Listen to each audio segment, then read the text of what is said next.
Okay, अपन ने splicing वाला part किया था ना।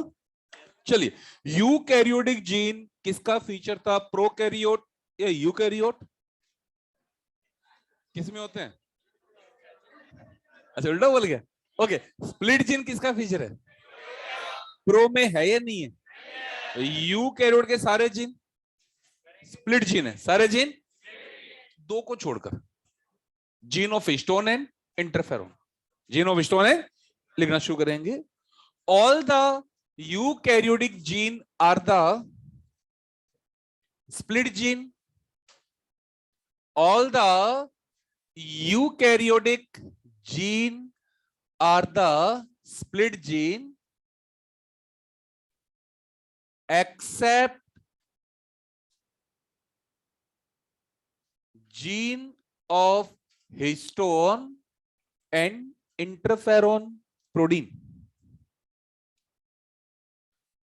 Except gene of histone and interferon protein.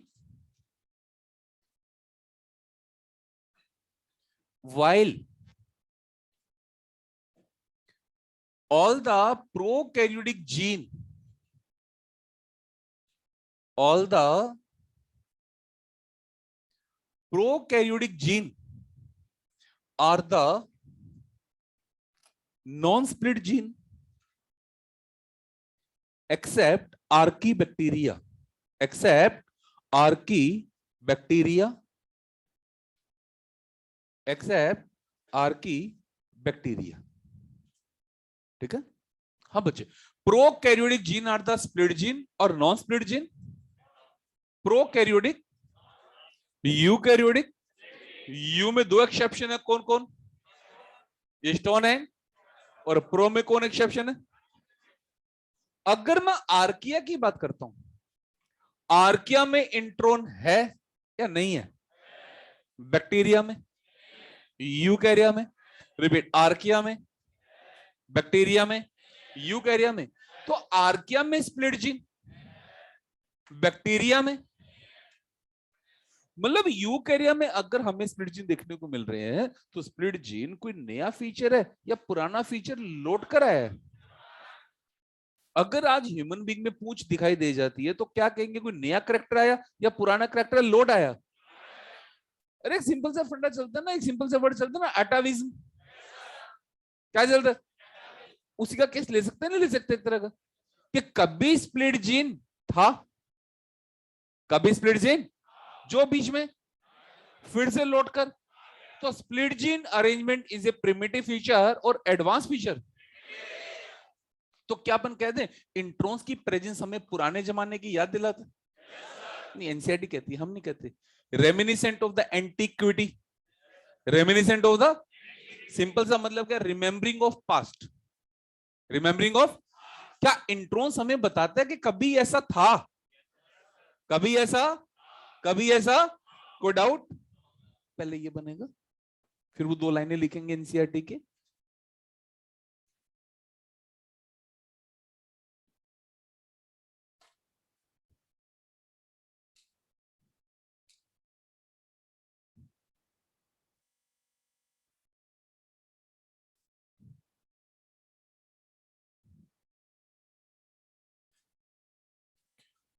तो क्या कहें, स्प्लिट जीन का पाया जाना कोई एडवांस फीचर है या प्रिमिटिव फीचर है? कि कभी ये थे जो बीच में और फिर लौट आए, फिर लौट आए, फिर लौट आए। लिखेंगे split gene arrangement, split gene arrangement is one of the ancient feature of the genome. Split gene arrangement is the one of the ancient feature of the genome. Split gene arrangement is one of the ancient feature of the genome. One of the ancient feature of the genome. Next line. Presence of intron, presence of intron represent reminiscent of antiquity. Presence of intron represent reminiscent of antiquity, है ना? इसको simple सी भाषा में bracket में लिख लो, remembering of past, remembering of past. ठीक है, अब एक बात बताओ, ये एक यूकैरियोटिक सेल है, इस यूकैरियोटिक सेल के अंदर ये एचएनआरएनए बना, क्या बना? अगर इस यूकैरियोटिक सेल में से एसएनआरएनए को हटा दिया जाए तो क्या इसके अंदर स्प्लाइसिंग हो पाएगी या नहीं हो पाएगी? तो क्या मैं कह दूं RNA help in the splicing? RNA help in the splicing में भी आरएनए का रोल है या नहीं है? तो क्या स्प्लाइसिंग भी आरएनए वर्ल्ड की डोमिनेंसी को रिप्रेजेंट करेगा नहीं करेगा? मतलब सेल में कोई भी काम बिना आरएनए के संभव ही नहीं है। क्या बिना आरएनए के रेप्लिकेशन हो सकता है, ट्रांसक्रिप्शन हो सकता है, स्प्लाइसिंग हो सकती है, ट्रांसलेशन हो सकता है? क्या बिना आरएनए के सेल में कोई भी काम संभव है या नहीं है? तो ये भी हमारे एनसीईआरटी की लाइनें हैं कि splicing represent the dominancy of the RNA world, dominancy of and the recent life RNA and the RNA dependent process have much more importance. कौन? RNA and RNA dependent, RNA और RNA dependent process के बिना क्या cell में कुछ भी संभव है या नहीं है? अरे इवन दो द रेप्लिकेशन भी संभव नहीं है, रेप्लिकेशन भी बिना आरएनए के संभव, बिना आरएनए के सेल में कुछ भी संभव। तो आज का जितना भी मेटाबॉलिज्म है वो किसके अराउंड चल रहा है? डीएनए या आरएनए? अरे तुम सीधा देखो यार, ये आरएनए है, एक तरफ डीएनए खड़ा है, एक तरफ प्रोटीन है। अच्छा जनरल, डीएनए ने क्या बनाया? आरएनए ने। अब तो आरएनए के एक तरफ कौन है? एक तरफ, बीच में से आरएनए हटा दो, समझ गए सारे? बिना आरएनए के कुछ भी संभव, कुछ भी संभव। और आरएनए अपनी एक्टिविटी के लिए किसी पे डिपेंड नहीं है। डीएनए आरएनए पे डिपेंड है या नहीं है? बट आरएनए डीएनए पे डिपेंड, डीएनए आरएनए पे डिपेंड, लेकिन आरएनए डीएनए पे डिपेंड लिखना। Splicing represent dominancy of the RNA world, splicing represent dominancy of the RNA world.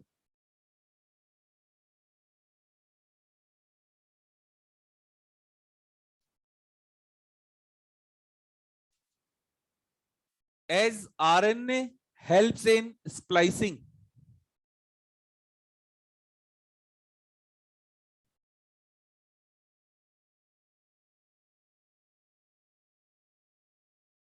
Okay, and last line.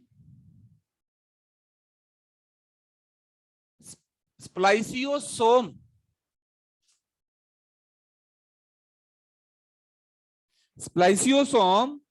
are not found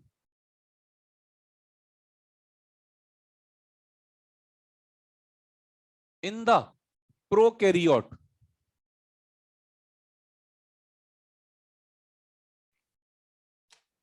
Spliceosome are not found in the prokaryote. Pro में spliceosome है या नहीं है? You में spliceosome, pro में splicing का काम, you में स्प्लाइसिंग का काम, किसका फीचर है स्प्लाइसियोसोम? Prokaryote eukaryote? ये क्वेश्चन आता है एग्जांपल बेस की फॉर्म में आता है, समझ गए? 4 एग्जांपल दे देंगे, which of the following have the spliceosome, which of the following do not have the. आपको वर्क करना प्रो एंड द यू, किस पे काम करना है कि उनमें से कौन प्रोकैरियोट है और कौन प्रो में स्प्लाइसियोसोम, यू में स्प्लाइसियोसोम। तो प्रो में स्प्लाइसिंग का काम और यू में। ओके, अब हेडिंग डालेंगे ट्रांसक्रिप्शन, ट्रांसक्रिप्शन हेडिंग डाल के इसके 2 पार्ट कर देंगे, prokaryote and eukaryote.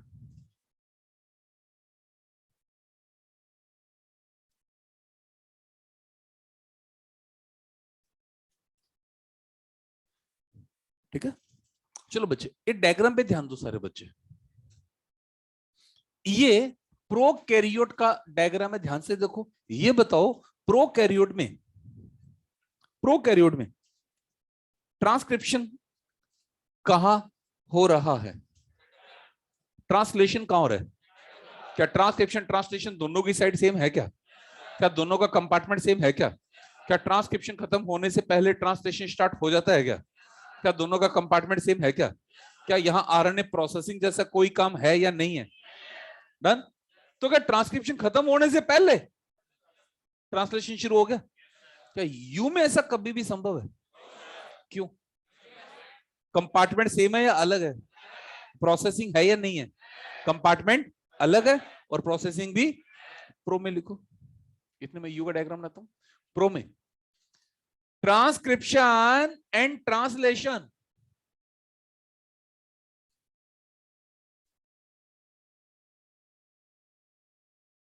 transcription and translation can be coupled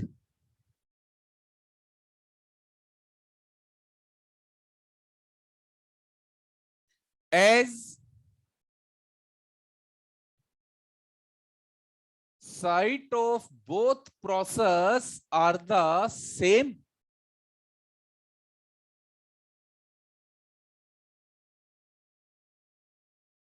and RNA processing absent, RNA processing absent। चलो बच्चों अब यूकैरियोट का डायग्राम देखो। अब बताओ यूकैरियोट में ट्रांसक्रिप्शन का प्रोसेस कहां होता है, ट्रांसलेशन कहां होता है? दोनों का कंपार्टमेंट सेम है या अलग है? दोनों का कंपार्टमेंट। क्या यहाँ पे प्रोसेसिंग का काम भी होगा या नहीं होगा?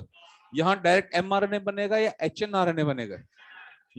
प्रो में डायरेक्ट, बट यू में? तो क्या यू में ट्रांसक्रिप्शन और ट्रांसलेशन कपल्ड हो सकता है क्या? कितने कारण है?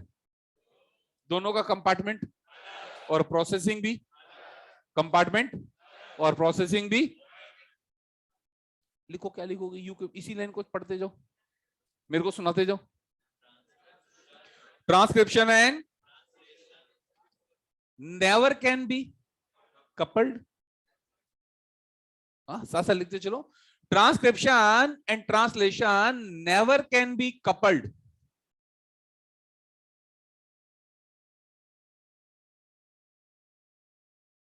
as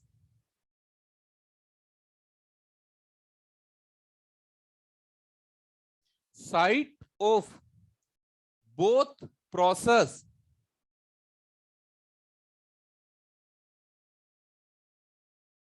are different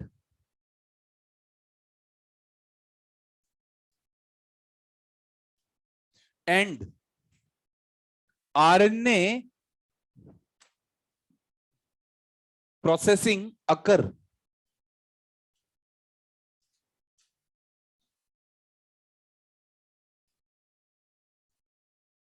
RNA processing occur।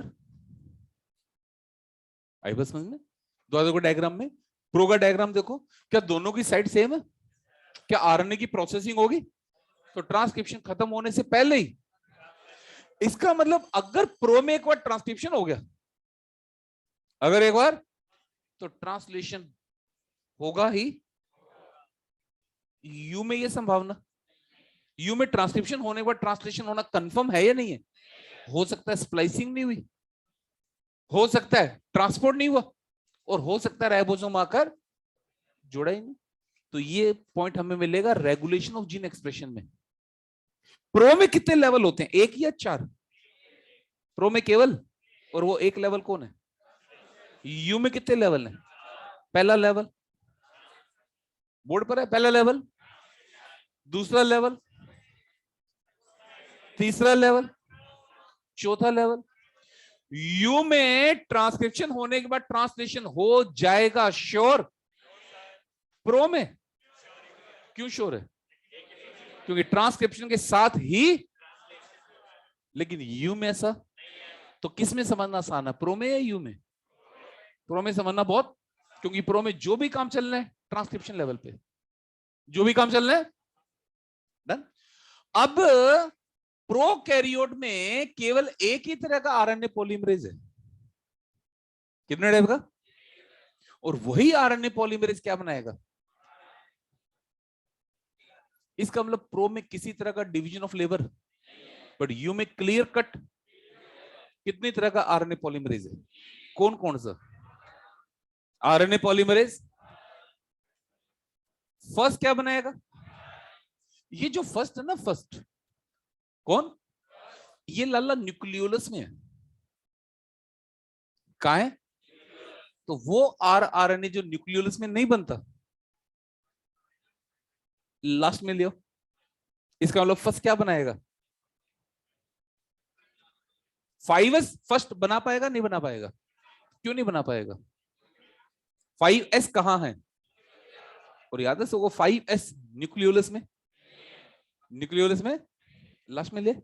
Second क्या बनाएगा, नहीं ये बोलो, बट यारा यू कैरियोट में एमआरएनए बनेगा एचएनआरएनए की फॉर्म में, किस फॉर्म में, और थर्ड क्या बनाएगा, टीआरएनए। तो आप कैसे याद करोगे, 1 2 3 बोले तो आरएमटी, 1 2 3 बोले तो कितनी तरह का आरएनए पॉलीमरेज है, कौन कौन सा, 1 तो 1 2 3 बोले तो 1 क्या बनाएगा एक्सेप्ट, लास्ट में ले 2 क्या बनाएगा इन द फॉर्म ऑफ, बाकी जो भी बच गया सब लास्ट में ले, जो भी बच गया सब आई बस समझ में,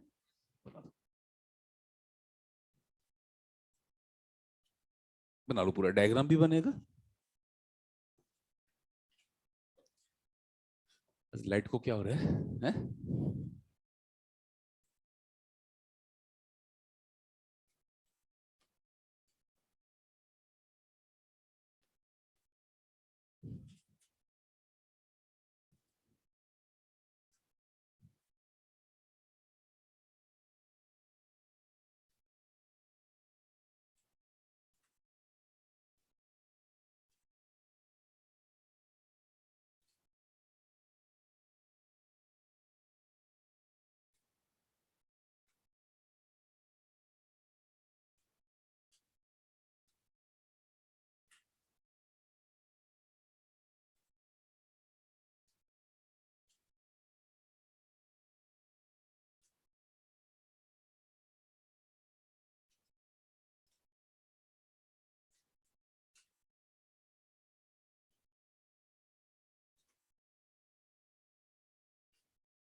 तो जब हम प्रो से यू की तरफ जाएंगे तो क्या हम कह सकते हैं प्रो के कंपैरिजन में यू में 2 कॉम्प्लेक्सिटी है, पहला एंजाइम लेवल पे और दूसरा प्रोसेसिंग लेवल पे, तो किसमें काम आसान है, प्रो में या यू में? प्रो में काम बहुत आसान है, यू में थोड़ी सी डिफिकल्टी आएगी। 2 कॉम्प्लेक्सिटी यू कैरियोड में देखने को मिलती है, पहला clear cut division of labour जहां 3 तरह का आरएनए पॉलीमरेज है, फर्स्ट सेकंड एंड थर्ड, और दूसरा यहां प्रोसेसिंग वाला फंडा भी होता है। प्रो में ऐसा कोई फंडा नहीं है, प्रो में ऐसा कोई फंडा, ठीक है। Gene expression heading, gene expression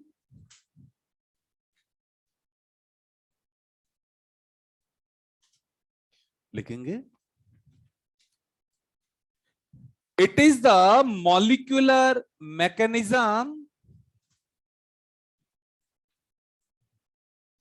it is the molecular mechanism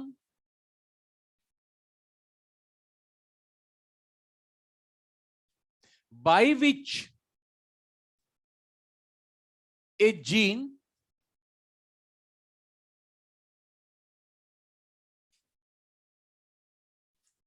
express itself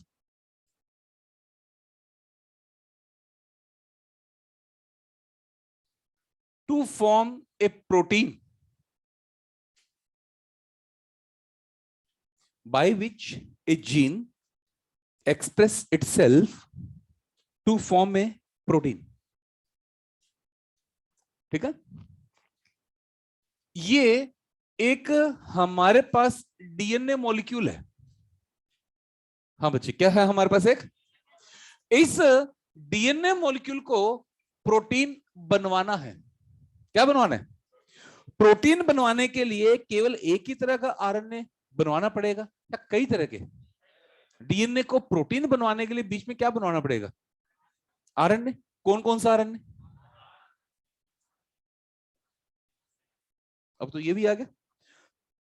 तो डीएनए का ये सेगमेंट है, इस सेगमेंट ने कहते हैं आरआरएनए बनाया। क्या बनाया? ये सेगमेंट है, इसने एमआरएनए बनाया। ये सेगमेंट है, इसने टीआरएनए बनाया। ये सेगमेंट है, इसने एसएनआरएनए बनाया। तो डीएनए का जो सेगमेंट आरआरएनए बनाएगा क्या कहलाएगा? जो एमआरएनए बनाएगा वो क्या कहलाएगा? जो टीआरएनए बनाएगा वो क्या कहलाएगा? और जो एसएनआरएनए बनाएगा वो क्या कहलाएगा? मतलब डीएनए का कोई भी सेगमेंट जो आरएनए बना रहा है वो क्या कहलाएगा? और कुछ तो ऐसे पार्ट भी हैं जो कुछ नहीं बनाते फिर भी जीन है, जो कुछ नहीं बनाते फिर भी।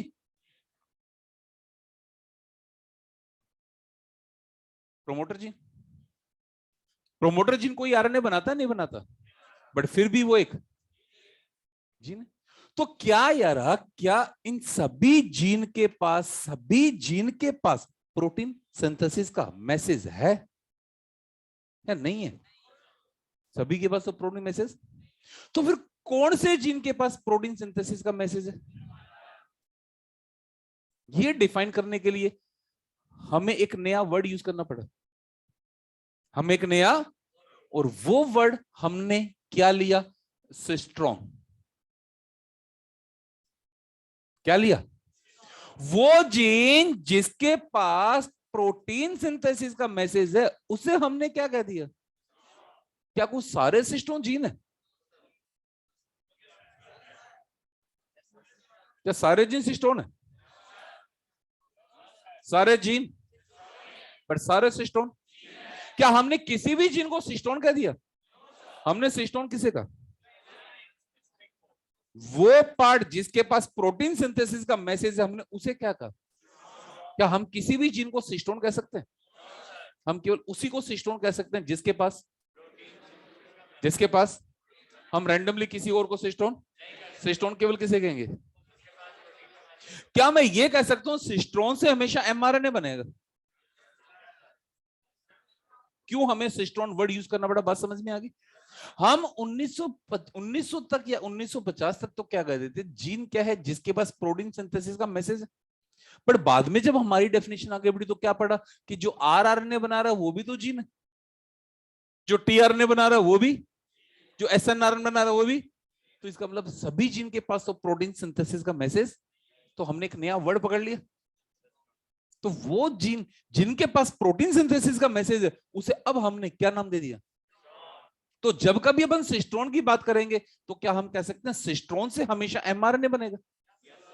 सिस्टोन से हमेशा, सिस्टोन से हमेशा। डन। अब ये एक डीएनए है, इस डीएनए में यहां ये एक सिस्टोन है। कितना सिस्टोन है? इस एक सिस्टोन ने एक mRNA बनाया, ये mRNA कितने सिस्टोन से बना, वन और मैनी, तो मैं इस mRNA को क्या कहूंगा, क्या कहूंगा? अब एक दूसरा एग्जांपल लेते हैं, ये दूसरा डीएनए है, ठीक है। इस डीएनए में यहां ये 3 सिस्टोन है, ये एक सिस्टोन है, ये दूसरा सिस्टोन है, ये तीसरा सिस्टोन है, ये भी एक सिस्टोन है, ये भी एक सिस्टोन है, और ये भी एक। इन तीनों सिस्टोन का ट्रांसक्रिप्शन हुआ और तीनों ने एक कॉमन एमआरएनए बनाया। तो अब ये जो एमआरएनए बना, ये एमआरएनए एक सिस्टोन से बना या एक से ज्यादा, तो मैं अब इसे क्या कह दूंगा, क्या कह दूंगा? डन। सिस्टोन हमेशा क्या बनाएगा, बनने वाला एमआरएनए कितने सिस्टोन से बन रहा है? अगर वो एक सिस्टोन से बना तो, कई सिस्टोन से बना तो, एक से बना तो, कई से बना तो। जब हम यू कैरियोट की बात करते हैं तो यू कैरियोट में क्या होता है, और जब हम प्रो कैरियोट की बात करते हैं तो प्रो में क्या होता है, यू में क्या होता है, प्रो में। अब ये जितने भी तरह के आरएनए बने हैं, आरआरएनए, एमआरएनए, टीआरएनए, एसएनआरएनए, इन सबका फाइनल टास्क क्या है? क्या सभी के पास प्रोटीन सिंथेसिस का मैसेज है या नहीं है? लेकिन सभी का फाइनल टास्क क्या है? समझ गए बात?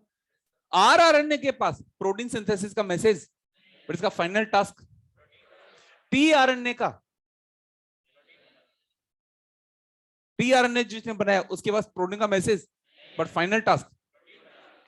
मतलब ये एक जीन है, इसने क्या बनाया, तो इस जीन का ट्रांसक्रिप्शन तो होगा या नहीं होगा, बट इसका translation, transcription, translation, transcription, translation, transcription, translation, क्या सभी जीन का ट्रांसलेशन होगा? नहीं। मैं ये कह दूं सिस्टोन का ट्रांसलेशन होगा, सभी जीन का ट्रांसलेशन, पर सिस्टोन का ट्रांसलेशन, सभी जीन का ट्रांसक्रिप्शन, ये भी जरूरी नहीं है। प्रोमोटर जीन, समझ गए रे? मतलब टाइम टू टाइम हमारी जीन की डेफिनेशन सिंपल होती गई, कॉम्प्लिकेट होती गई, कॉम्प्लिकेशंस आते गए, आते गए। फिर फाइनली हम कहां पहुंचे, फाइनली हम पहुंचे, हमने अब जीन के लिए एक नया वर्ड यूज करना शुरू कर दिया, सिस्टोन। तो हम क्या कर लेंगे, जीन क्या है, सिस्टोन है, और सिस्टोन क्या है, जिसके पास प्रोटीन सिंथेसिस का। चलो जी, प्रो में तो काम ठीक रहा, यू में फिर कहानी उलझ गई। क्यों? कि प्रो कैरियोट्स में तो ठीक है, सारा का सारा एक्सोन पार्ट, इंट्रोन पार्ट नहीं है, यू कैरियोट में है। बोलो, एक्सोन के साथ साथ बीच में क्या आने लगे, फाइनल टच। जीन की डेफिनेशन टाइम के साथ साथ सिंपल होती गई या कॉम्प्लिकेशंस आते गए? कॉम्प्लिकेशन, कॉम्प्लिकेशन टाइम के साथ साथ डिफिकल्ट होती गई, कॉम्प्लिकेशन लगातार बढ़ता गया, कॉम्प्लिकेशन लगातार। आई बस समझ में, इज इट क्लियर? ये आपका बीच में एक पैराग्राफ है एनसीईआरटी का। मोनोसिस्टोनिक क्या है, पॉलीसिस्टोनिक क्या है, बात समझ में? और स्प्लिट जीन अरेंजमेंट के कारण क्या डेफिनेशन ऑफ सिस्टोन सिंपल होगी और कॉम्प्लेक्स बन गई। अब यार यू कैरियोट में तो ना हमारे पास फिर समस्या, यू कैरियोट में पूरे सेगमेंट को हम डायरेक्टली सिस्टोन भी नहीं कह सकते। हम डायरेक्टली सिस्टोन किसको कहें, जिसके पास प्रोटीन सिंथेसिस का। बट यू में तो बीच बीच में कुछ ऐसा पार्ट भी आएगा जिसमें मैसेज, क्योंकि यू के अंदर coding part non coding part से टूटा हुआ है, coding part non coding part से। तो कुल मिलाकर डेफिनेशन सिंपल होती है, कॉम्प्लेक्स होती है? आज हम सिंपल करते हैं, जीन क्या है, सेगमेंट ऑफ डीएनए। जीन क्या करता है, अपने अपने कोडिंग सेट कर लो, क्या करना है, अपने अपने अकॉर्डिंग सेट कर लो। हाँ, जीन क्या है, सेगमेंट ऑफ ऊपर वाला बनेगा पहले, डीएनए, जीन, ये सारा, और प्रोटीन। अब ये जो प्रोटीन है, 2-3 एग्जांपल लिख लेना। प्रोटीन स्ट्रक्चरल भी हो सकती है, प्रोटीन हार्मोनल भी हो सकती है, प्रोटीन एंजाइमेटिक भी हो सकती है, प्रोटीन रेगुलेटरी भी हो सकती है, प्रोटीन डिफेंसिव भी हो सकती है, अरे कुछ भी हो सकती नहीं है, प्रोटीन कैरियर भी हो सकती है, अरे हो सकती है क्या। स्ट्रक्चरल की बात कर लेते हैं, actin, myosin, tropomyosin, keratin. Hormonal की बात कर लेते हैं, इंसुलिन, ठीक है। एंजाइमेटिक, ये तो लंबी चौड़ी लिस्ट आपके पास पहले से ही है। रेगुलेटरी, रिप्रेसर, जो जीन एक्टिविटी को रेगुलेट करेगा। Defensive, antibody, anti carrier, haemoglobin ले लेते हैं। O2 कैरियर, हीमोग्लोबिन क्या है, ऑक्सीजन। तो protein perform a variety of function, protein perform है।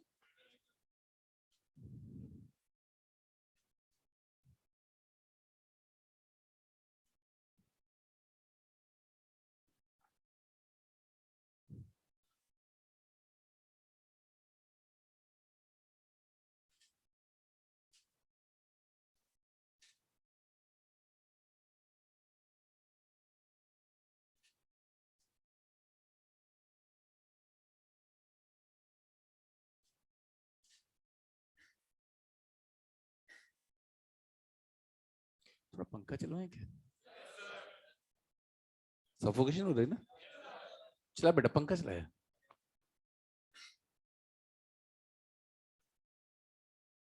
एसी चलवाएं, पंखा चलवाते हैं यार, पंखा सही रहेगा। यहां तक हो गया। Next time,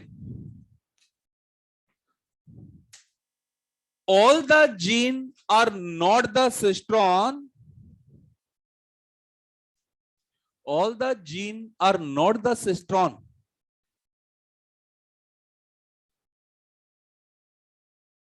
but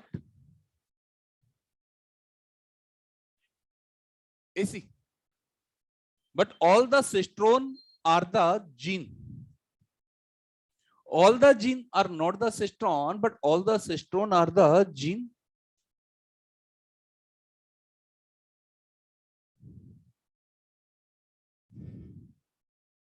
Done.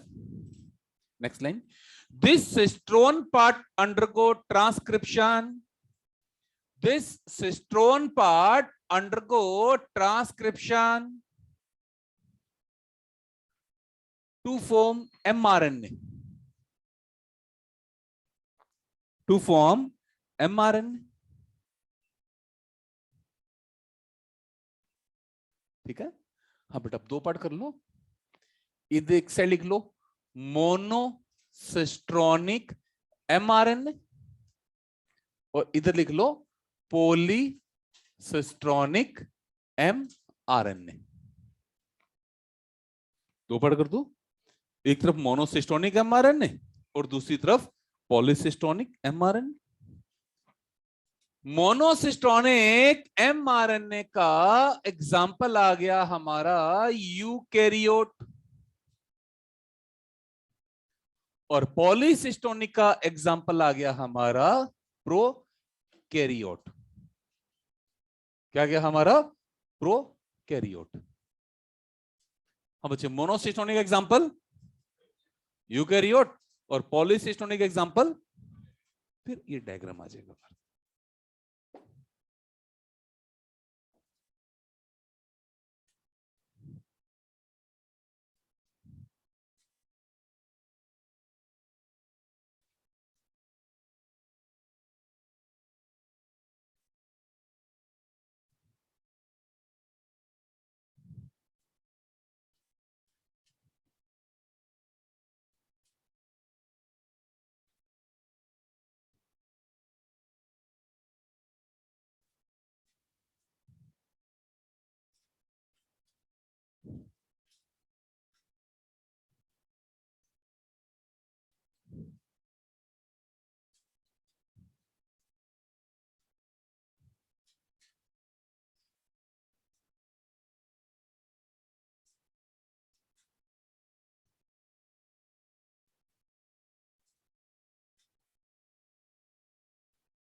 हाँ जी, मोनोसिस्टोनिक एमआरएनए क्या है और पॉलीसिस्टोनिक एमआरएनए क्या है, दोनों में डिफरेंस क्लियर है? मोनोसिस्टोनिक एमआरएनए उल्टा चलेंगे, मतलब वो एमआरएनए जो पॉलीसिस्टोनिक एमआरएनए उल्टा बढ़ जाओ, वो एमआरएनए जो कई सिस्टोन से बंधेगा, कई सिस्टोन से। Heading central dogma,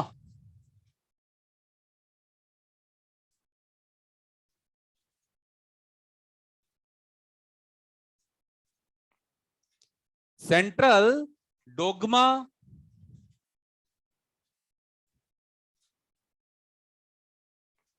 this is the unidirectional flow of information. This is the unidirectional flow of information given by the crick. हाँ बेटा, क्रिक का चौथा कॉन्सेप्ट आ गया, double helical model, semi conservative mode, adapter molecule and central dogma. DNA से DNA का बनना, DNA से RNA का बनना, आरएनए से प्रोटीन का बनना। डीएनए ने आरएनए क्यों बनाया था? तो यहां वो इंफॉर्मेशन का जो फ्लो है वो यूनिडायरेक्शनल है या बाई डायरेक्शनल है? इस यूनिडायरेक्शनल फ्लो को क्या कहा गया? सेंट्रल। सेंट्रल डोग्मा इतना ही है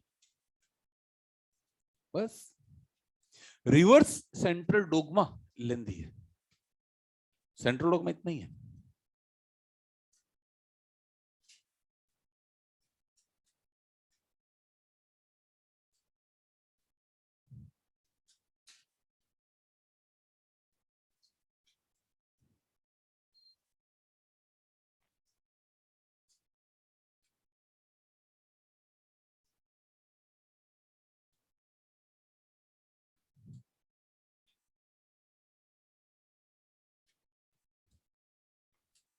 ओके, अभी क्यों बनाया रिवर्स सेंट्रल डोग्मा तूने? हेडिंग डलेगी रिवर्स सेंट्रल डोग्मा।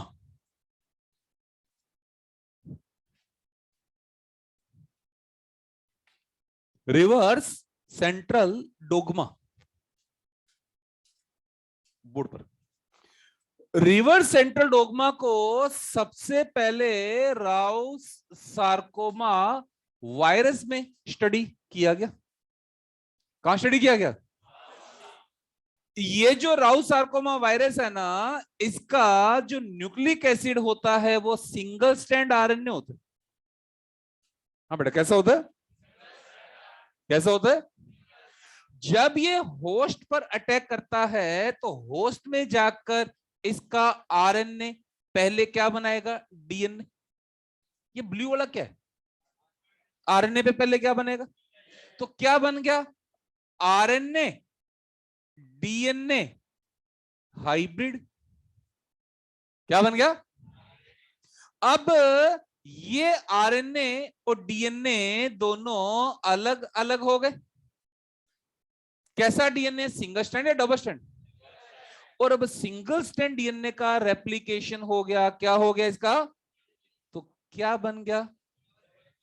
तो ऐसा डीएनए क्या कहलाएगा? सीडीएनए। कॉम्प्लीमेंट्री क्या है? Genetic material. आरएनए का पहले रिवर्स ट्रांसक्रिप्शन हुआ, रिवर्स ट्रांसक्रिप्शन से इस आरएनए ने क्या बनाया, फिर डीएनए का क्या हुआ? तो फिर डीएनए क्या बन गया? डबल। अब ये डबल स्ट्रैंड डीएनए जाकर हमारे डीएनए से जुड़ जाएगा और फिर वो डीएनए क्या बनाना शुरू करेगा, और फिर वो आरएनए क्या बनाएगा। और जब प्रोटीन बनेंगे तो क्या प्रोटीन बनने से नए वायरल पार्टिकल बनेंगे या नहीं बनेंगे? अब तो इंफॉर्मेशन का फ्लो यूनिडायरेक्शनल है या बाई डायरेक्शनल? इस बाई डायरेक्शनल फ्लो को क्या कहा गया? सेंट्रल डोग्मा या रिवर्स सेंट्रल डोग्मा? इसी को कहा गया रिवर्स ट्रांसक्रिप्शन। क्या कहा गया? क्या कहा गया? और इसे सबसे पहले किसने देखा था? टैमिन एंड बाल्टीमोर। किसने देखा था? तो इसलिए लाला इसे टैमिनिज्म भी कह देते हैं। क्या कह देते हैं? क्या कह देते हैं? उसके ब्रैकेट में लिखना है, रिवर्स सेंट्रल डोगमा के ब्रैकेट में, Teminism, Teminism oblique reverse transcription oblique bidirectional flow. Bidirectional flow. ठीक है, अब लिखना शुरू करेंगे। First of all discovered by the Temin and Baltimore. First of all discovered by the Tamin and Baltimore.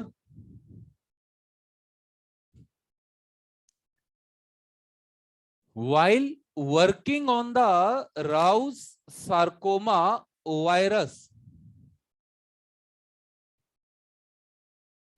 While working on the Rous sarcoma virus, bracket में RSV, short form RSV. Rous sarcoma, sarcoma, cancerous sarcoma. Next line. Genetic material of this virus is the ssRNA. Genetic material of this virus is the ssRNA.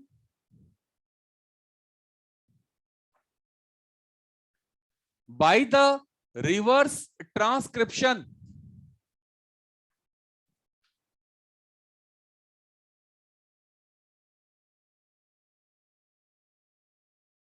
It form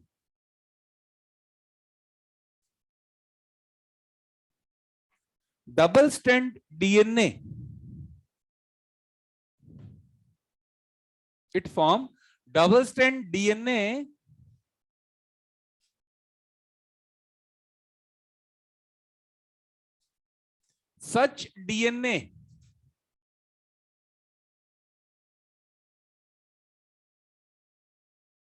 such DNA is called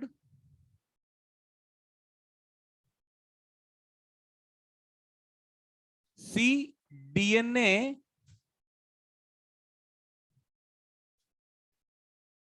Such DNA is called cDNA.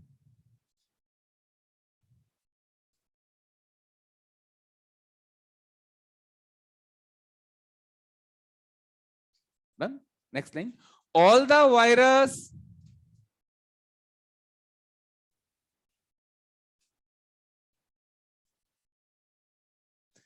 in which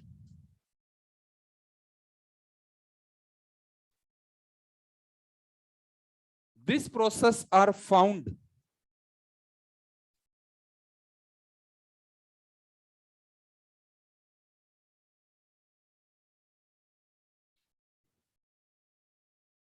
are called retrovirus. retro क्या मतलब हो गया? Reverse retrovirus.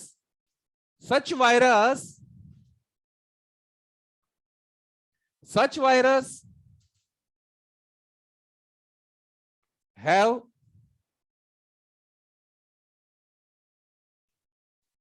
a specific enzyme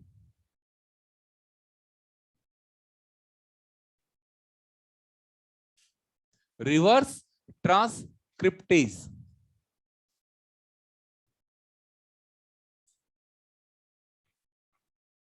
Such virus have a specific enzyme reverse transcriptase. ठीक है लाला, ये process हमें genetic engineering में चाहिए। बोर्ड पर आएंगे। हमें एक यूकैरियोटिक जीन का प्रोटीन प्रोकैरियोट में बनवाना है। यूकैरियोटिक जीन किस कैटेगरी में आता है? अगर मैं इस स्प्लिट जीन को प्रोकैरियोट में भेज दूं तो वो प्रोटीन बनेगा या नहीं बनेगा? क्यों? कारण क्या है? प्रो में स्प्लाइसिंग। तो प्रो में वो प्रोटीन बन पाएगा नहीं बन पाएगा? क्योंकि प्रो के पास स्प्लाइसियोसोम, प्रो में स्प्लाइसिंग। तो डायरेक्टली जीन भेज सकते नहीं भेज सकते? तो क्या करेंगे, क्या करेंगे, यू कैरियोट में ये स्प्लिट जीन क्या बनाएगा? से निकाल लो। एमआरएनए में क्या है? इस एमआरएनए का रिवर्स ट्रांसक्रिप्शन करवा दो। करवाया? क्या बन गया? सच डीएनए इज कोल्ड। इसमें एक्सोन है या नहीं है? अब इसको बैक्टीरिया में भेज दो। अब ये काम कर जाएगा नहीं करेगा? प्रोटीन बन जाएगी नहीं बनेगी? क्योंकि अगर मैं सीडीएनए को बैक्टीरिया में भेजूंगा तो मेरे को स्प्लाइसिंग की जरूरत होगी या नहीं होगी? अगर मैं स्प्लिट जीन को भेजूं तो, और अगर सीडीएनए को भेजूंगा तो क्या करेंगे? यू कैरियोट के केस में सीधा जीन भेजेंगे, सीडीएनए बनवाएंगे। सीडीएनए बनवाने के लिए हम क्या निकलवा लेंगे? सेल से क्या निकाल लो? एमआरएनए का रिवर्स ट्रांसक्रिप्शन करवा दो। क्या बनवा लो? सी। वो जो सीडीएनए बनेगा उसमें एक्सोन होगा या नहीं होगा? उसमें इंट्रोन, एक्सोन तो इंट्रोन। क्या इंपॉर्टेंस है इस एंजाइम की, बात समझ में आई? ये एंजाइम हमने आरडीटी में काम लिया है। ये एंजाइम हमारे एमआरएनए को किस में बदल देगा? Double strand DNA. किस में बदल देगा? किस में बदल देगा? तो इस एंजाइम की इंपॉर्टेंस हमारे लिए बहुत ज्यादा है, क्योंकि एमआरएनए को सीधा डबल स्ट्रैंड डीएनए में बदलता है। अरे इसी से तो लाला अपन ने कोविड का टेस्ट भी किया, आरटीपीसीआर। आरटी क्या है? कोरोना वायरस आरएनए वायरस है, जिसका रिवर्स ट्रांसक्रिप्शन करवा के पहले हमने डीएनए बनवाया। क्या बनवाया? और हम डीएनए से डिटेक्ट किए वो कोविड का है या नहीं है। कोविड का है या? Is it clear? ये दो तो कंपलसरी है ना, वो आपकी चॉइस है। चॉइस, मैंने क्या कहा? चॉइस। ये कंपलसरी है ना। वो अगर बनाना चाहो तो स्पेशल पॉइंट हेडिंग डाल के बना लेना।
अब आप शुरू से एनसीईआरटी पढ़ना शुरू कर देंगे।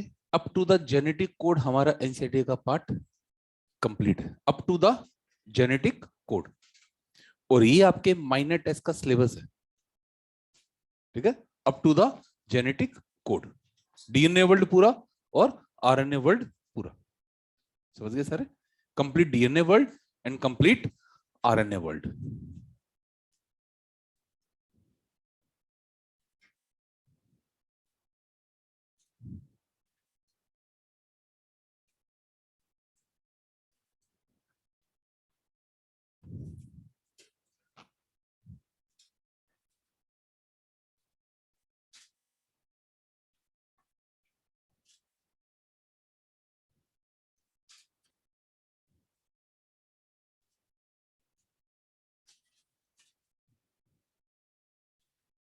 Genetic code,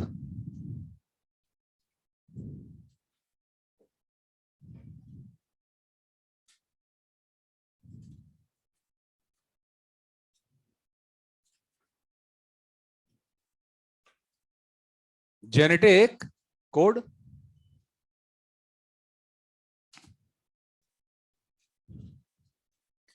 sequence of 3 successive nucleotide, sequence of 3 successive nucleotide on the mRNA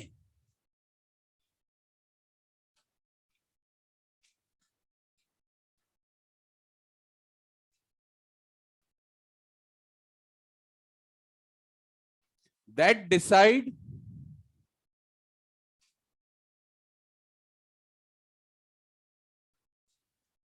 sequence of amino acid, that decide sequence of amino acid in forming polypeptide chain.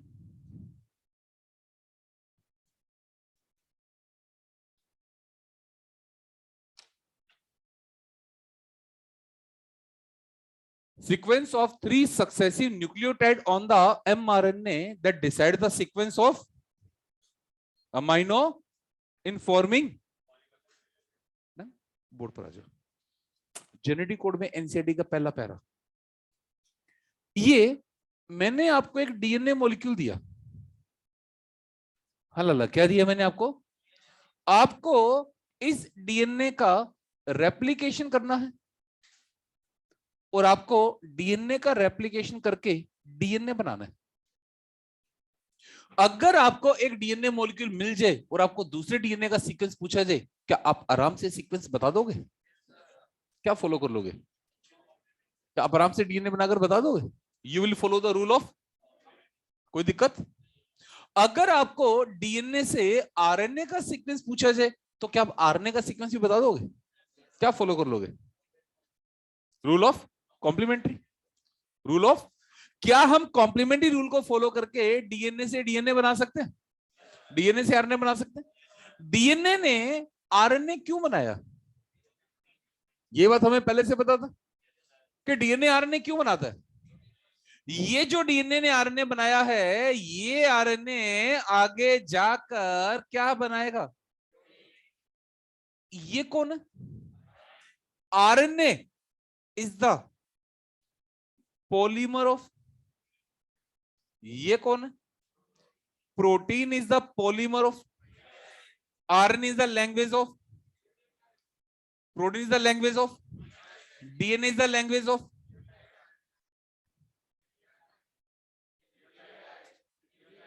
मतलब यहां तो हम न्यूक्लियोटाइड की लैंग्वेज को न्यूक्लियोटाइड की लैंग्वेज में बदल रहे, यहां भी हम न्यूक्लियोटाइड की लैंग्वेज को, बट यार अब हम न्यूक्लियोटाइड लैंग्वेज को, मतलब एक भाषा को, दैट इज कॉल्ड ट्रांसलेशन। अरे ट्रांसलेशन का सिंपल सा मतलब क्या लगा? ट्रांसलेट करना। अरे अपनी बचपन की क्लास से याद करो, 8, 9, 10 में 2 सब्जेक्ट याद करो रे। सबसे शानदार तो अपना संस्कृत, अपना संस्कृत के टीचर जो थे साहब, वो ट्रांसलेटर तो थे। क्या थे वो? संस्कृत पढ़ते थे, हिंदी समझाते थे। मतलब एक भाषा को ट्रांसलेशन का मतलब समझ आएगा सबको? प्रोटीन का बनना क्या कहलाएगा? क्योंकि एक भाषा को दूसरी भाषा में। लेकिन यार क्या आप अब न्यूक्लियोटाइड लैंग्वेज को देखकर अमाइनो एसिड लैंग्वेज बता सकते हो? तुम्हारे पास जेनेटिक कोड की कोई नॉलेज नहीं है, नहीं बता सकते। क्यों नहीं बता सकते? इन दोनों के बीच कोई कॉम्प्लीमेंट्री रूल फॉलो ना तो होता है, ना किया जा सकता, ना तो ना ही। क्या आप डीएनए को देखकर आसानी से डीएनए बना सकते हो? कॉम्प्लीमेंट्री रूल फॉलो कर दोगे? क्या डीएनए को देखकर आसानी से आरएनए बना सकते हो? कॉम्प्लीमेंट रूल फॉलो कर दोगे? क्या आरएनए की भाषा देखकर अमीनो एसिड की भाषा बता सकते हो? क्या इन दोनों में कोई कॉम्प्लीमेंट्री रूल है या नहीं है? ना तो है और ना ही बनाया जा सकता। पहला डाउट तो ये था कि हो सकता है कि nucleotide language amino acid language को डिसाइड ही नहीं करती, ये भी तो संभव है। बट यार जैसे ही न्यूक्लियोटाइड की लैंग्वेज में एक नाइट्रोजन बेस बदला तो क्या देखा? अमीनो एसिड लैंग्वेज बदल गई। मतलब वही अमीनो एसिड है या बदल गए? मतलब हो ना हो यही न्यूक्लियोटाइड का सीक्वेंस अमीनो एसिड की सीक्वेंस को डिसाइड कर। इसका मतलब ये जो न्यूक्लियोटाइड सीक्वेंस है, ये जो न्यूक्लियोटाइड सीक्वेंस है, ये एक प्रकार का हिडन कोड है। ये एक प्रकार का जिसे हम नहीं समझ पा रहे, इसे हम नहीं देख पा रहे, बट सेल देख पा रही है, सेल समझ पा रही है, सेल उसके बेस पे काम। हम सबने एक मूवी देखी होगी, बहुत ही प्यारी मूवी आई थी, बहुत शानदार मूवी आई थी, राजी। देखी होगी सबने? राजी एक तरह के कॉप थे ना, स्पाई भी थे ना यार, कि आलिया भट्ट पे बनी थी मूवी, बहुत शानदार मूवी थी। उसमें जिन बच्चों ने ध्यान दिया हो, tick tick tick tick tick tick tick tick tick tick tick tick tick, it was just not a tick tick, it was a language. It was just a tick tick और it was a language जिसे हर कोई नहीं समझ सकता। कौन समझ सकता? उसका एक्सपर्ट। वो जो टिक टिक था वो एक हिडन कोड था। क्या देख? जिसे हर कोई, उसका एक्सपर्ट है वो समझ सकते। तो यहां इन्होंने क्या बता दिया कि ये जो न्यूक्लियोटाइड की सीक्वेंस है ना, ये केवल एक सीक्वेंस नहीं है बल्कि एक हिडन कोड है। एक हिडन, और वो हिडन कोड अमीनो एसिड की सीक्वेंस को डिसाइड कर पा रहे, और हम उस हिडन कोड को समझ नहीं पा रहे। हम उस हिडन कोड को, तो अब सारे कोशिश किस पे शुरू होगी यार? इस हिडन लैंग्वेज को समझो। सीधी सी भाषा में के इस कोड को तोड़ो। समझ गए रे? इस कोड को, ये कोड क्या है, क्या कहना चाह रहा है, इसमें क्या लैंग्वेज है, क्या? यहां तक बात समझ में? अब अगला क्वेश्चन मार्क अटका, अगला क्वेश्चन मार्क अटका कि अगर ये न्यूक्लियोटाइड सीक्वेंस एक कोडोन का काम कर रहा है, कोडोन का काम, तो इस कोडोन में कितने न्यूक्लियोटाइड होंगे? कितने? डन। तो सबसे पहले एक साइंटिस्ट आया, जॉर्ज गैमोव। हाँ लाला, कौन आया? कौन आया? जॉर्ज गैमोव ने सबसे पहला विचार दिया that codon should be triplet. Codon should be, क्या बताया गैमोव ने? कोडोन ट्रिपलेट होता है या कोडोन ट्रिपलेट होना चाहिए? कोडोन ट्रिपलेट होता, बल्कि कोडोन ट्रिपलेट होना। ये गैमोव का जस्ट एक परम्यूटेशन कॉम्बिनेशन था, केवल एक परम्यूटेशन, केवल एक प्रोबेबिलिटी लगाई थी गैमोव ने, केवल एक प्रोबेबिलिटी लगाई थी कि प्रोटीन बनाने के लिए, प्रोटीन बनाने के लिए कितने प्रकार के अमाइनो एसिड चाहिए। तो यार 20 प्रकार के अमाइनो एसिड के लिए कम से कम, कम से कम कितने कोडोन होने चाहिए? 20 से नीचे काम चलेगा नहीं चलेगा? 20 से ऊपर हो तो कोई ज्यादा फर्क, पर 20 से नीचे नहीं होनी चाहिए। 20 से, और गैमो ने क्या बताया? कम से कम, कम से कम 20 प्रकार के कोडोन केवल कब पॉसिबल है? जब ये ट्रिपलेट हो। इट वॉज द एविडेंस और just a permutation combination. It was not the, it was just a permutation कि कोडोन में कम से कम कितने न्यूक्लियोटाइड होने चाहिए? 3 होने, 3 ही होने चाहिए, कम से कम 3 होने चाहिए। ये सजेशन है या एविडेंस है? क्यों? अब चेक करेंगे। एमआरएनए में, एमआरएनए में कितने प्रकार के न्यूक्लियोटाइड है? अगर एक न्यूक्लियोटाइड, एक न्यूक्लियोटाइड एक कोडोन का काम करे तो कितनी तरह के कोडोन संभव होंगे? अगर कोडोन सिंगलेट हो, क्या मतलब सिंगलेट का? तो केवल कितनी तरह के कोडोन? 4 तरह के कोडोन है, तो कितने अमीनो एसिड को कोड करेगा? कितने बच गए? सफिशिएंट या इनसफिशिएंट? सेलेक्टेड या रिजेक्टेड? अब अगर डबलेट ले, डबलेट मतलब अब आपको दो दो से बनाना है, दो दो से बनाना है, तो यहां भी यही बात रख लेते अपन। बनाओ, पहला कोडन बनाओ, जी जी, ये वाला जी,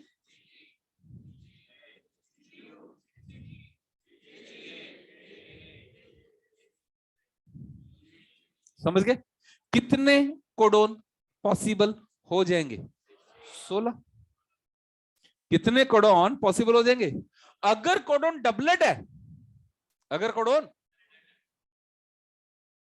तो कितने they will code for?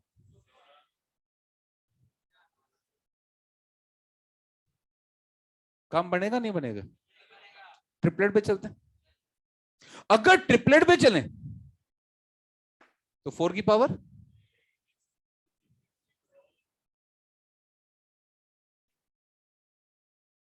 Sufficient है या नहीं है? और अगर टेट्राप्लेट पे चले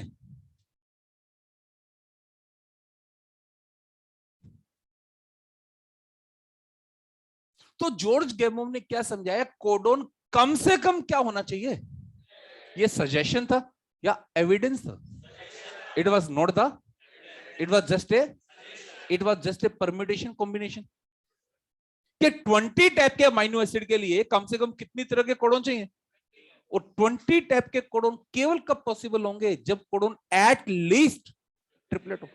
मैं कहता हूं 20 टाइप के कोडोन केवल कब पॉसिबल? जब कोडोन ट्रिपलेट हो, ट्रिपलेट हो या एट लीस्ट ट्रिपलेट हो।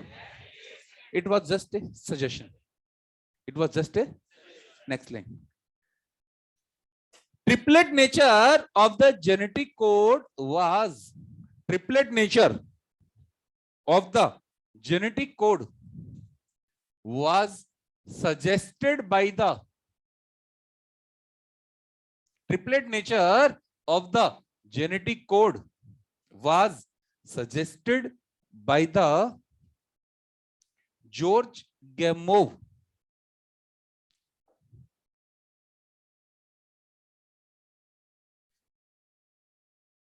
because at least 20 type of codon, at least 20 type of codon are required,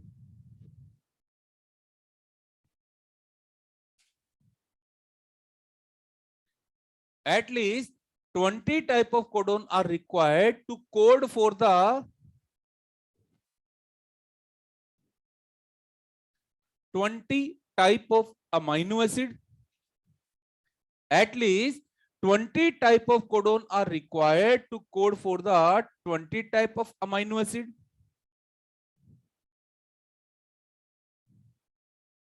And these 20 type of codon are possible. And these 20 type of codon are possible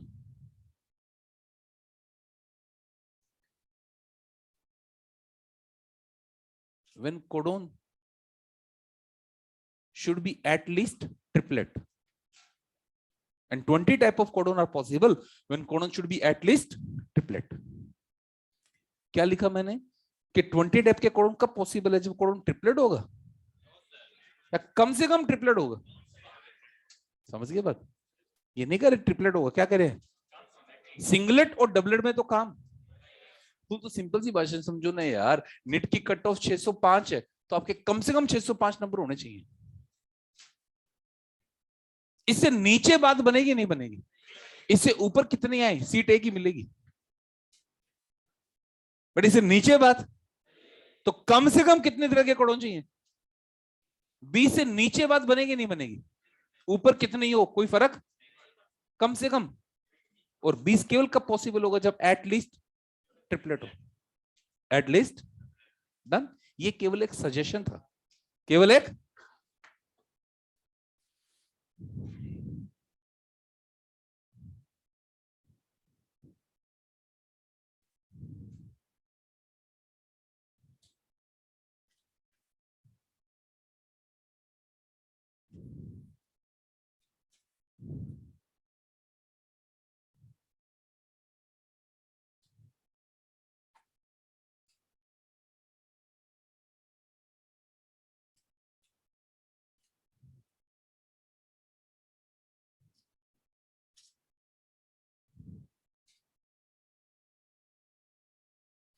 अब यार इसमें से आते हैं सारे लॉजिकल क्वेश्चन, कर लोगे सारे आराम से? सब लॉजिकल क्वेश्चन फंसते हैं इसमें से।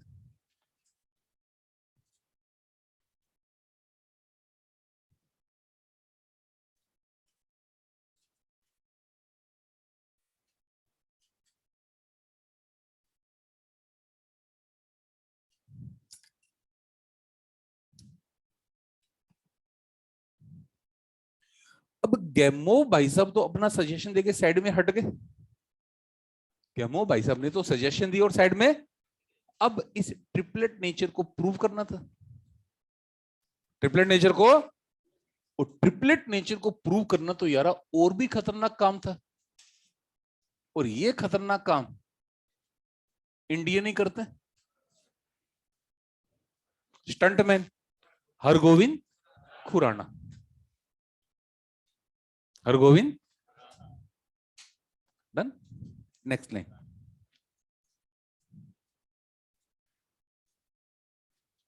To prove the triplet nature of the codon,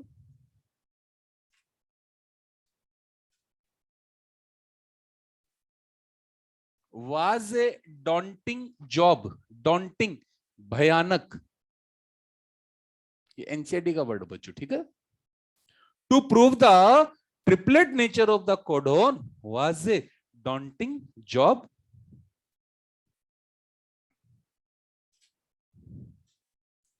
It was done by the Khurana. It was done by the Khurana, who form different type of homopolymer and copolymer.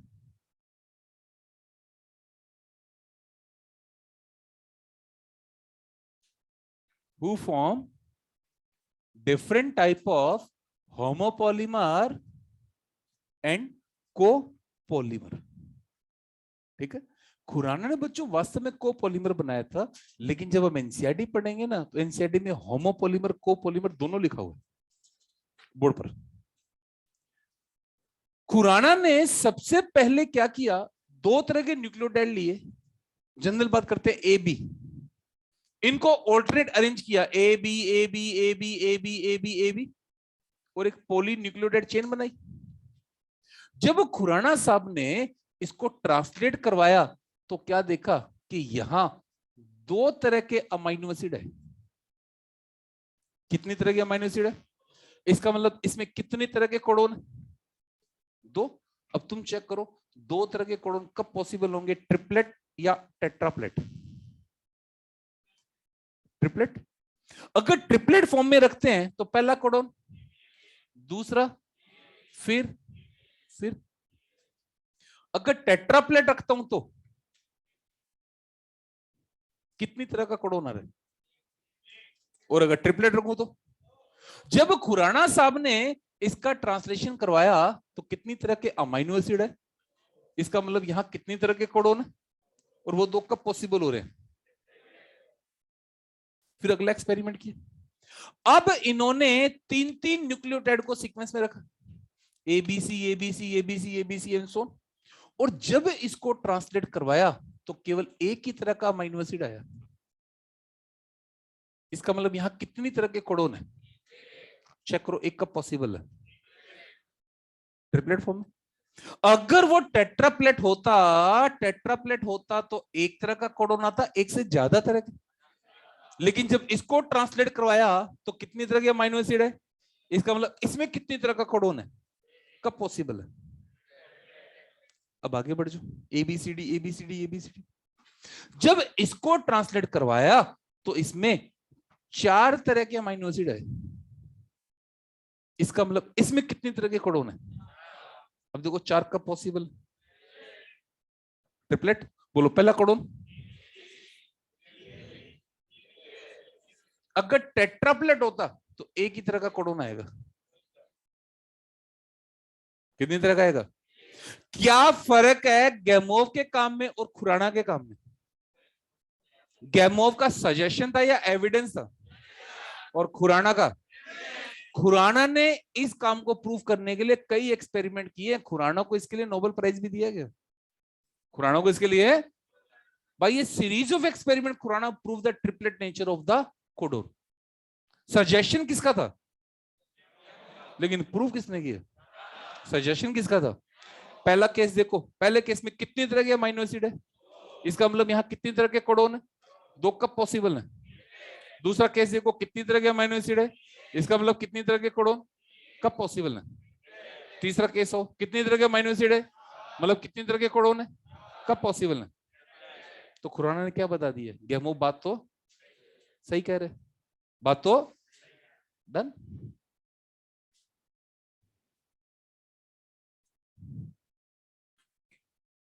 क्या फर्क है खुराना के काम में और गेमोव के काम में, बात समझ में आई? गेमोव का सजेशन है या एविडेंस है, और खुराना का एविडेंस है।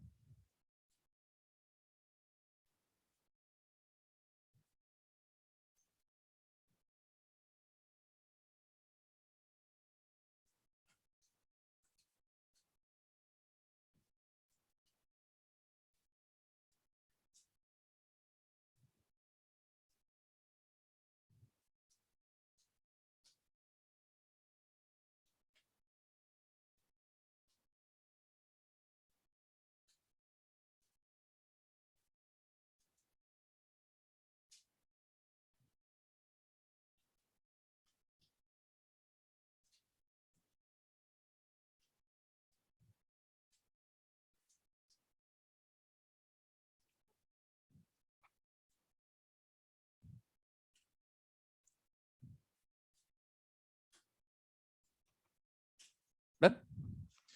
उसके बाद आया नीरेनबर्ग एंड मेथाई। बोर्ड पर आ जाओ। नीरेनबर्ग और मेथाई ने क्या बनाया? एक होमोपोलीमर। हल्ला क्या बनाया? किसको लेकर बनाया? You U you. अब चेक करो, ये जो बना है ये एक ही तरह के न्यूक्लियोटाइड से बना है, एक से ज्यादा टाइप के। तो ये लल्ला होमोपोलीमर है या कोपोलीमर है? तो वास्तव में खुराना ने क्या बनाया? बट हमारी एनसीईआरटी क्या लिखती है? होमोपोलीमर एंड, तो हमने वो फॉलो किया। डन। जब इन्होंने यू को लेकर एक होमोपोलीमर बनाकर ट्रांसलेट करवाया, तो उसमें एक ही तरह का अमीनो एसिड आया, वो कौन आया? इसका मतलब फिनाइल एलेनिन का कोडोन कौन है? तो first codon to be discovered was the codon was the phenylalanine, that code for the UUU. दुष्टों, first codon to be discovered was the code for the discovered by the Nirenberg and triplet nature was suggested by the, proved by the, first codon was discovered by the, it was the code for the next. First codon to be discovered was the UUU. First codon to be discovered was the UUU.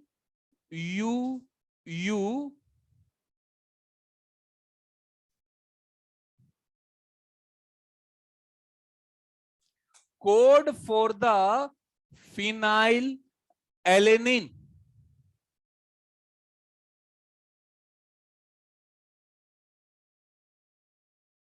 Code for the phenyl alanine. It was discovered by the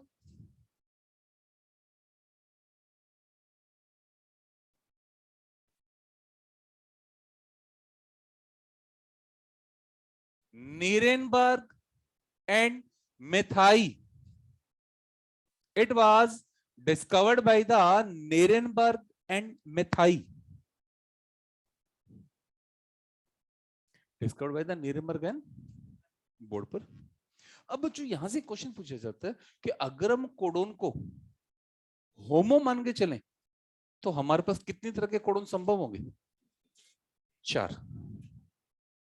you U U, G G G, A A A C C C, U U U phenyl, G G G glycine, A A A lysine है मेरे हिसाब से, check कर लेना। सी C सी ये दोनों check कर लेना, चलो है ना, चेक कर लेना मॉड्यूल से। ओके, अगर कोडोन को हम होमो मान के चलें तो हमारे पास कितने तरह के कोडोन होंगे। फिर दूसरा क्वेश्चन बनता है कि अगर हम एमआरएनए को होमोपॉलीमर बनाना चाहें तो कितने तरह के बन पाएंगे, 4 टाइप के। होमोपॉलीमर मतलब एक ही तरह का न्यूक्लियोटाइड लेना है, कितनी तरह का लेना है, तो केवल कितने टाइप के बन पाएंगे। मतलब होमोपॉलीमर में हमारे पास ज्यादा वैरायटी, और अगर हेट्रोपॉलीमर या कोपॉलीमर ले तो ढेर सारी वैरायटी।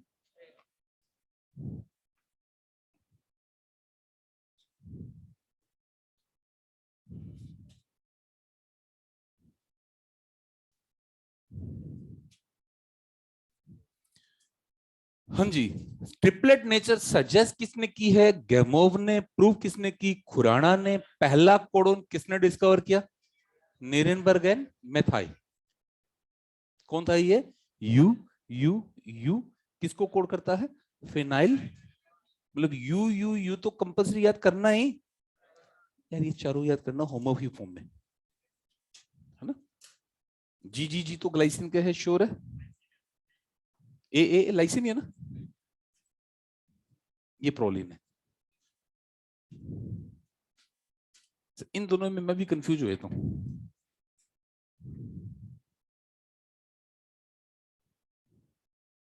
हो जाता हूँ कंफ्यूज। चलिए, ये चारों कंपल्सरी याद करने ही, क्योंकि आइसोफॉर्म में आ गए ना।